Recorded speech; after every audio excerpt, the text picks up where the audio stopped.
C'est dans un contexte politique très particulier qu'Anne de Bretagne fait frapper une nouvelle monnaie d'or, la Cadière d'or, en 1498.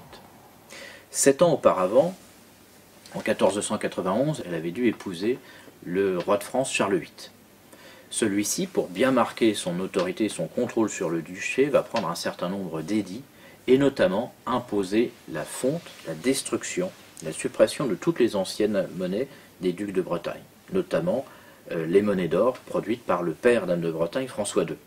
Tout simplement parce que ces monnaies rappelaient que le duc était roi en son duché. Parce qu'en effet, à l'époque, seuls les rois et les princes ayant rang de roi avaient le droit, le privilège de frapper des monnaies d'or.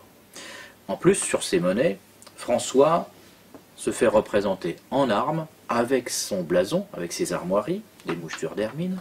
Et puis sur la légende, dans la devise, il s'intitule « François, par la grâce de Dieu, duc des Bretons ». Et au revers, il y appose la devise de la famille de Montfort, des ducs de Bretagne, « Deus in adjutorium meum intende », « Seigneur, viens à mon aide ». Autant de symboles de majesté qu'évidemment Charles VIII ne pouvait pas accepter. Il impose la fonte des anciennes monnaies et impose la création d'une nouvelle monnaie, avec cette fois-ci, en lieu et place des mouchetures d'hermine, un énorme écu de France reconnaissable aux fleurs de lys. Et puis, dans la légende, il appose sa marque, Charles, par la grâce de Dieu, roi des Français. Sous-entendu que les Bretons sont des Français comme les autres. Et au revers, il y ajoute la devise des rois de France à la place de la devise des ducs de Bretagne. Cette fois-ci, on a, comme légende, le Christ règne, le Christ commande, le Christ vainqueur. Il meurt accidentellement, il meurt prématurément en 1498. Et pour montrer justement le pouvoir, son pouvoir souverain et direct sur le duché de Bretagne, Anne de Bretagne va faire frapper de nouvelles monnaies d'or. Oh, pas dans l'optique économique, elle n'en fait frapper que 10 000 exemplaires, mais bien dans une portée symbolique et politique, pour rappeler qu'elle aussi, elle était reine en son duché. Elle en confie la réalisation à son peintre, au peintre du roi, Jean Bourdichon, qui va réaliser une magnifique composition. Cette composition a une portée symbolique et politique surtout très importante. Anne de Bretagne apparaît en majesté très largement sur toute la pièce. Elle est assise sur un très grand trône. C'est de là d'ailleurs que vient le nom de cette pièce-là. En fait, c'est une cathèdre, une grande chaise. En fait, cette pièce-là veut dire chaise d'or en ancien français, Cadière d'or.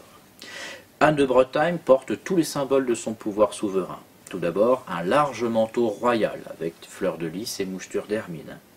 Elle porte sur la tête une couronne très large, elle aussi. Elle tient de la main droite une épée pour rappeler qu'elle est chef militaire, chef des armées. Et elle tient de la main gauche un sceptre en symbole d'autorité souveraine.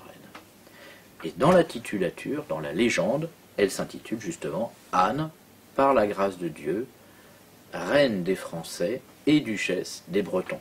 Ils ont certes la même souveraine, mais il y a d'un côté les Français, de l'autre les Bretons. Au revers, elle supprime la devise du roi de France et y appose sa propre marque. Il existe deux types de cadières. Un modèle extrêmement rare, dont on connaît que 5 spécimens.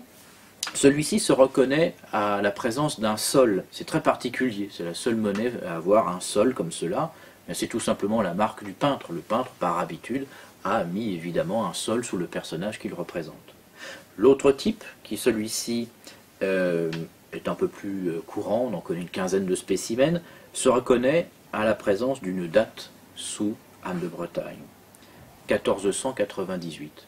C'est en fait la première monnaie française millésimée. Bon, il y avait d'autres pièces frappées avec une date en Italie, dans le Saint-Empire romain germanique, mais en France, la première monnaie à porter une date, c'est celle-ci. En 1498, elle a été frappée à Nantes, place du Bouffay. Et c'est pour toutes ces raisons, la portée politique, la réussite esthétique et ce marqueur dans l'histoire monétaire française, que la Cadière est considérée comme la plus belle monnaie frappée par les ducs de Bretagne.